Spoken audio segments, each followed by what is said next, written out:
Hey guys, welcome back. तो आज की कहानी काफ़ी इंटरेस्टिंग होने वाली है। ये कहानी आपको लास्ट तक वीडियो देखने पे मजबूर कर देगी। तो वीडियो शुरू करने से पहले मेरी रिक्वेस्ट है कि जितने भी लोग वीडियो को देख रहे हैं प्लीज़ वीडियो को लाइक कर दो और हो सके तो कमेंट भी, क्योंकि आपका एक क्लिक किसी की लाइफ बना सकता है। तो मूवी की शुरुआत में हम देखते हैं कि अब्राहम नाम का एक पुलिस ऑफिसर किसी लोहार से 2 सर वाली चाकू बनवाता है। मतलब उस चाकू के 2 शार्प पॉइंट होते हैं और सीन यही कट हो जाता है। अगले सीन में कुछ लड़के अपनी साइकिल से जंगल के रास्ते से जा रहे थे, तभी उन्हें जंगल में एक कार नजर आती है। कार के पास उन्हें एक फोन मिलता है। जब वे लोग उस फोन को ऑन करते हैं तो उस फोन के ऊपर एक्टर रवि की फोटो होती है। उन्हें लगता है कि शायद ये फोन और कार दोनों एक्टर रवि वर्मा की हैं, पर रवि वर्मा तो आसपास कहीं नहीं था। तभी इन्हें यहाँ पर कुछ खून के धब्बे दिखते हैं। ये लोग खून जहाँ जा रहा होता है वहाँ तक जाते हैं, तब इन्हें सामने एक पेड़ पर बैग में लाश लटकी हुई दिखती है। ये लोग डर जाते हैं और पुलिस को इन्फॉर्म करते हैं। अब पुलिस वाले और फॉरेंसिक वाले आकर इस केस को इन्वेस्टिगेट करने लगते हैं।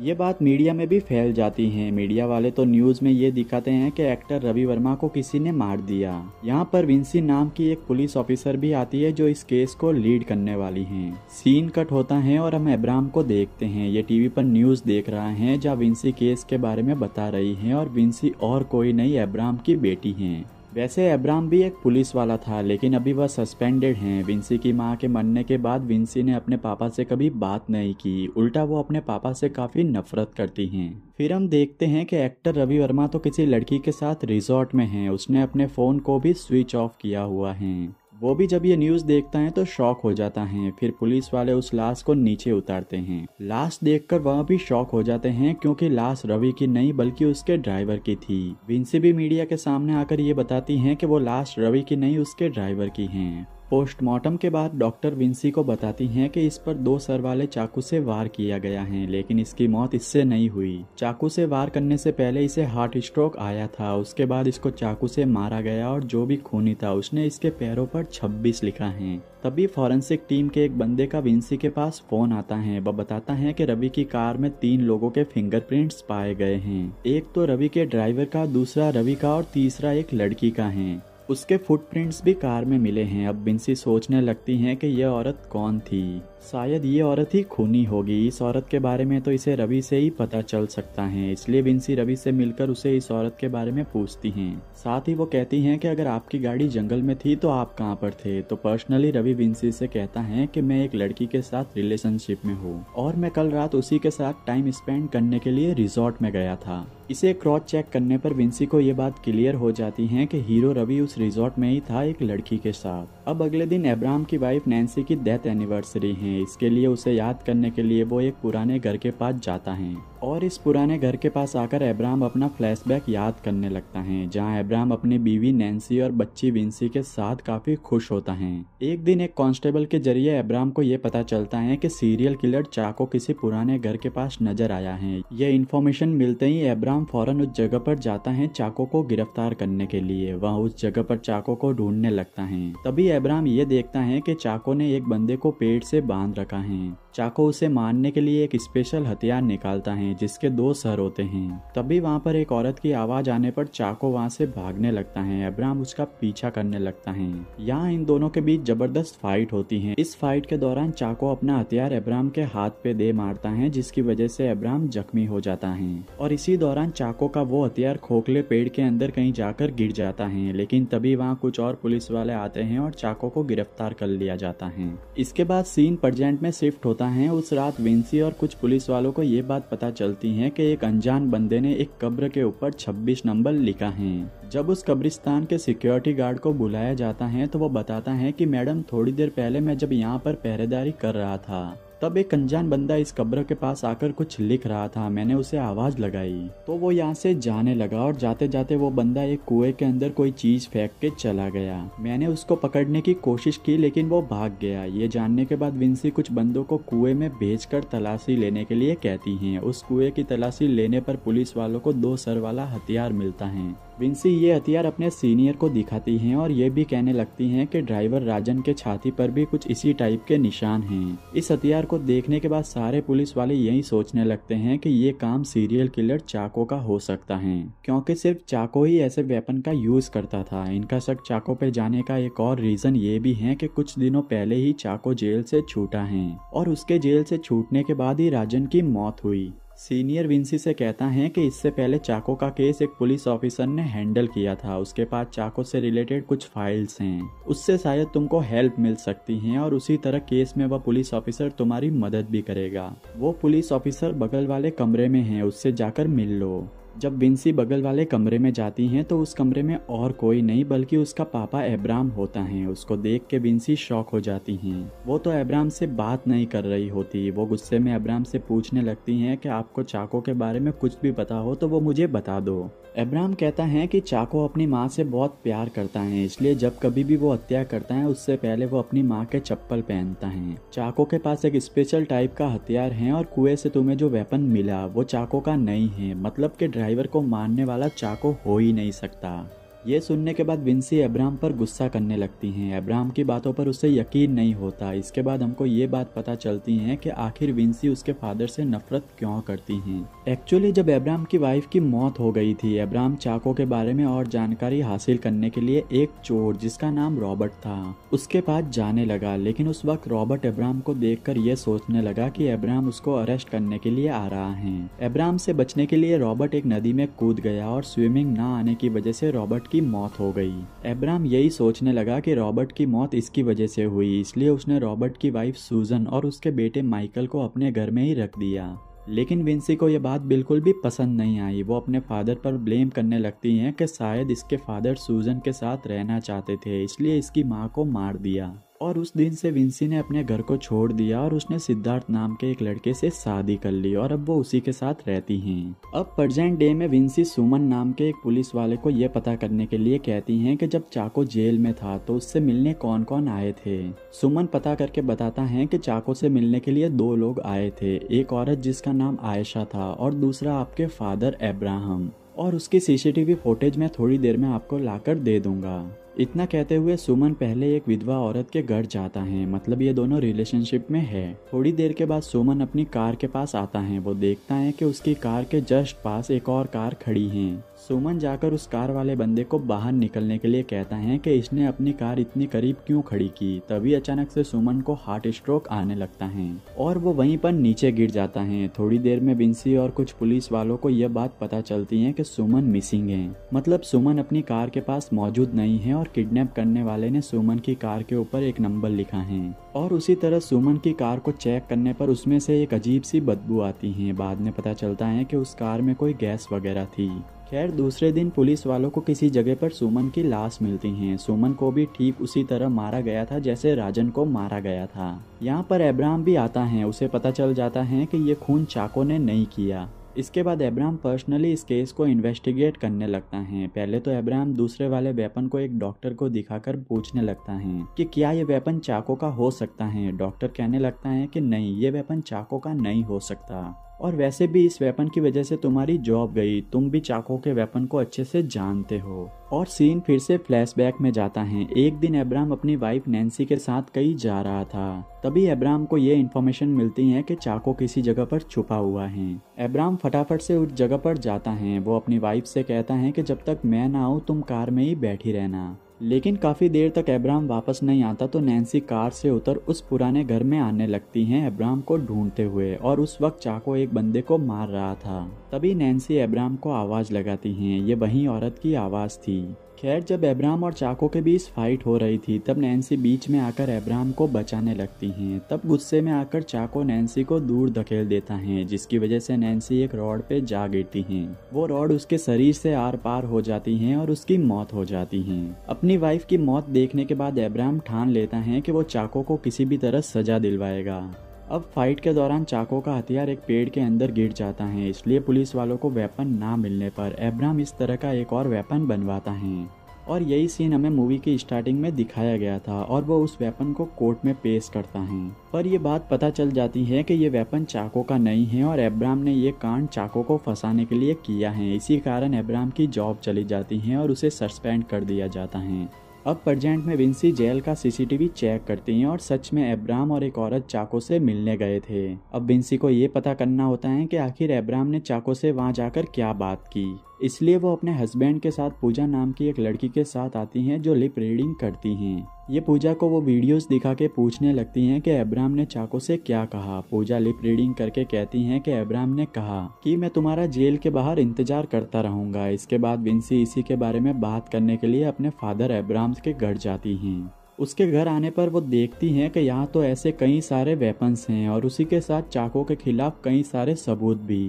तभी वहाँ पर अब्राहम आकर विंसी से कहने लगता है कि मैं भी चाको के केस को इन्वेस्टिगेट कर रहा हूँ ना, इसीलिए उसके खिलाफ सबूत इकट्ठे किए हैं। इसी बातों बातों में विंसी अब्राहम को खुशखबरी सुनाती हैं कि वो माँ बनने वाली हैं। ये सुनने के बाद अब्राहम भी खुश होता है। उसी रात एक अनजान बंदा अब्राहम के घर के बाहर कुछ नंबर्स लिखकर जाता है, 26 और 8, और उसके आगे एक क्वेश्चन मार्क भी लिखता है। अब्राहम सोचने लगता है कि किलर हमको इस नंबर के जरिए कुछ हिंट देना चाहता है। आखिरकार ये नंबर क्या है? दूसरे दिन विंसी अपनी टीम के साथ दोबारा जेल जाकर उस सीसीटीवी फुटेज को देखती हैं। वो अपनी टीम को बोलकर फौरन आयशा के बारे में पता करने के लिए कहती हैं। पता करने पे ये बात पता चलती है कि एक्चुअली आयशा नाम की कोई लड़की है ही नहीं। ये लड़की अनीता है जो चेन्नई में किसी अनाथालय में रहती हैं। ये अनीता से मिलने के लिए उसके पास जाती हैं। अनीता कहती हैं कि चाको की माँ हमारे अनाथालय में रहती हैं। चाको की माँ ने मुझसे कहा था कि मैं चाको के पास जाकर ये इन्फॉर्मेशन दूं कि जेल से छूटने के बाद चाको इसकी माँ से मिलने के लिए आए। लेकिन जेल से छूटने के बाद चाको अपनी माँ से मिलने के लिए नहीं आया, पर वो हर रोज रात को ठीक 8 बजे अपनी माँ को फोन करता है। इस पे विंसी और उसकी टीम वहीं रुक जाते हैं चाको की कॉल का इंतजार करने के लिए। ठीक रात 8 बजे चाको अपनी माँ को कॉल करता है। चाको को बातों में फंसाकर विंसी और उसकी टीम उसका लोकेशन ट्रेस कर लेती हैं। उस जगह जाने पर उन्हें चाको तो मिल जाता है, लेकिन वो बंधा हुआ होता है। उसी कमरे में कंप्यूटर भी होता है। चेक करने पर यह बात पता चलती है कि ऑटोमेटिकली हर रोज 8 बजे ही कंप्यूटर चाको की माँ को कॉल करता है, ना कि चाको। खैर, अब चाको को पुलिस स्टेशन लाकर पूछताछ की जाती है। वो बताता है कि किसी अनजान बंदे ने उसको यहाँ पर बांध के रखा। थोड़ी देर बाद अब्राहम चाको के पास आता है और दोबारा अब्राहम अपने फ्लैशबैक को याद करने लगता है। जब चाको जेल से रिहा हुआ, अब्राहम चाको का जेल के बाहर इंतजार कर रहा था। वो चाको से पूछता है कि तुम ये मर्डर्स क्यों कर रहे हो। चाको कहने लगता है कि मेरे बचपन में मेरे फादर दारू पीकर मेरी माँ को और मुझे मारते रहते थे और मेरे फादर के पास एक स्पेशल हथियार था, 2 सर वाला चाकू। वह उसी से मेरी माँ को जख्मी किया करते थे। एक दिन मुझसे मेरी माँ का दुख देखा नहीं गया और मैंने उसी वेपन से अपने पापा को मार दिया। इसलिए अब जो कोई भी बंदा औरत पर जुल्म करता है तो मैं उस बंदे को मार देता हूँ। लेकिन उस दिन इत्तेफाक से मेरे हाथों तुम्हारी वाइफ की मौत हो गई। प्लीज मुझे माफ कर दो, मैंने ये जानबूझकर नहीं किया। चाको प्रेजेंट डे पर भी अब्राहम से यही कहता है कि मैंने उन दोनों को नहीं मारा। अब अब्राहम और पुलिस वाले एक प्लान बनाते हैं। वो मीडिया के सामने ये अनाउंस करते हैं कि चाको पकड़ा गया, क्योंकि मीडिया का काफी प्रेशर था और वो सीक्रेटली अब इस मिशन को कंप्लीट करने लगते हैं, मतलब असली कातिल को ढूंढने लगते हैं। तभी इसके घर एक किताब आती है जो उस किलर ने भेजी थी। इस किताब का नाम है the killer has a past. इस किताब का डीपली इन्फेक्शन करने पर यह बात पता चलती है कि इस किताब में 95 और 96 पेज नहीं होते हैं। तो अब तक मिले हुए क्लूज से अब्राहम ये अंदाजा लगाता है कि ये एक डेट हो सकती है 26/8, मतलब अगस्त, और ईयर हो सकता है 95 या 96। वो अपनी टीम को पता लगाने को कहता है कि इस डेट को कोई भी अजीब चीज या कोई अजीब घटना हुई थी। इस तरह विंसी ये सोचने लगती है कि किताब की राइटर प्रिया को खतरा हो सकता है। वह उसकी प्रोटेक्शन करने लगती हैं, लेकिन बात तो कुछ और ही होती है। किलर ने प्रिया के हस्बैंड जयशंकर को उसकी कार में रखकर उसकी कार को आग लगा दी। जब ये बात पुलिस वालों को पता चलती है, विंसी वहां पहुंचती हैं। जयशंकर की डेड बॉडी को पोस्टमार्टम के लिए भेजती हैं। इसी में माइकल अब्राहम को 1984 की ग्रुप फोटो दिखाते हुए कहता है कि इस फोटो में सिमोन नाम का एक लड़का है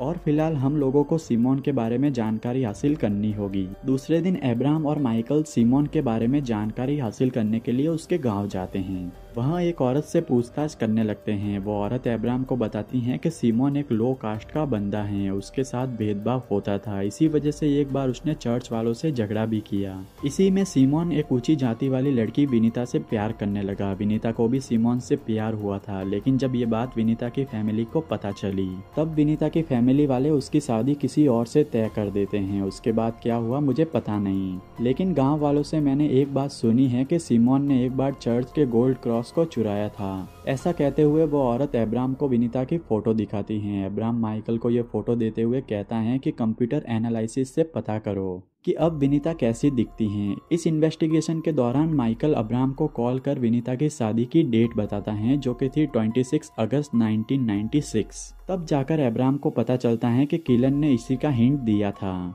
दूसरी तरफ एक अनजान बंदा डॉक्टर शैली को किडनैप कर लेता है। डॉक्टर शैली वही हैं जिसने अभी तक जितने भी मर्डर हुए उनका पोस्टमार्टम किया है। विंसी अब जयशंकर की पोस्टमार्टम रिपोर्ट लेने के लिए डॉक्टर शैली के पास आती हैं, लेकिन डॉक्टर शैली वहां पर नहीं होती। एक लेडी डॉक्टर विंसी से कहने लगती हैं कि मैम ये डेड बॉडी जयशंकर की नहीं है, ऑलरेडी किसी मरे हुए बंदे की है और उसे कार में रखकर किसी ने जला दिया। और इसी तरह इस डेड बॉडी के पास एक ब्रेसलेट भी मिला और हिचकिचाते हुए वह डॉक्टर विंसी से कहती हैं कि इसी तरह का ब्रेसलेट मैंने शैली के हाथ में भी देखा था। ये जानने के बाद विंसी को डॉक्टर शैली पे शक होने लगता है। दूसरी तरफ अब्राहम एक पुलिस स्टेशन में कॉल कर ये पता लगाने लगता है कि जिस दिन सिमोन ने चोरी की वह डेट कौन सी थी। तब उसे पता चलता है कि जिस दिन विनीता की शादी थी उसी दिन सिमोन ने चोरी की। ये सुनने के बाद अब्राहम सोचने लगता है कि कोई भी अपनी गर्लफ्रेंड की शादी होते हुए नहीं देख सकता, ऐसे में वह बंदा चोरी क्यों करेगा। तभी विंसी वहाँ पर आकर अब्राहम और अपने सीनियर को शैली का ब्रेसलेट दिखाते हुए सब कुछ बताने लगती हैं और ये भी कहने लगती हैं कि शैली फिलहाल मिसिंग है। ये सुनने के बाद अब्राहम एक जबरदस्त ट्विस्ट रिवील करता है। वो कहता है कि शैली को मैंने ही किडनैप करवाया है और डॉक्टर शैली कोई और नहीं सिमोन की प्रेमिका विनीता हैं। वो कहता है कि जब मैं चाको के केस को इन्वेस्टिगेट कर रहा था तब मुझे ये बात भी पता चली कि शैली ने चाको के बारे में रिसर्च की कि वो कैसे लोगों को मारता है, किस तरह लोगों को ढूंढता है, इसलिए मुझे शैली पे शक हुआ। एक रात मैंने माइकल को शैली के घर भेजा और उसके घर की तलाशी ली तो शैली के घर में मुझे चाको से रिलेटेड कुछ फाइल्स मिली और शैली के 4th स्टैंडर्ड की ग्रुप फोटो भी, और इस फोटो से मुझे सिमोन और विनीता के बारे में पता चला। और इसी तरह अब तक जो कोई भी मारा गया है वो लोग विनीता के भाई के फ्रेंड्स थे। उसके बाद अब्राहम कुछ पुलिस वालों के साथ उस जगह पर जाकर तलाशी लेने लगता है जहां राजन की लाश मिली थी। दूसरी तरफ विंसी शैली से पूछताछ करने लगती हैं। इसी दरमियान शैली विंसी को एक वीडियो दिखाती हैं। उस वीडियो में ये बात पता चलती है कि जयशंकर अभी भी जिंदा हैं। वो किसी जगह पर बंधा हुआ है और उस वीडियो में जयशंकर जो हुआ था वो बताने लगता है। जब विनीता की फैमिली वालों को ये बात पता चली कि विनीता और सिमोन एक दूसरे से प्यार करते हैं तो उन्होंने विनीता की शादी किसी और से तय कर दी। उन्होंने सिमोन को अपने घर में बांध कर रखा, लेकिन थोड़ी देर बाद विनीता अपनी फैमिली वालों को चकमा देकर सिमोन को छुड़ा उसके साथ भाग जाती हैं, लेकिन किसी तरह विनीता का भाई इन्हें पकड़ लेता है। उसी जगह पर विनीता के भाई के 3 दोस्त भी होते हैं, राजन, सुमन और जयशंकर, और ये चारों लोग मिलकर सिमोन को मार देते हैं। और उसी तरह ये तीनों चर्च का एक गोल्डन क्रॉस चुराकर सिमोन के साथ किसी जगह पर दफना देते हैं ताकि लोगों को ऐसा लगे कि सिमोन चोरी करके भाग गया।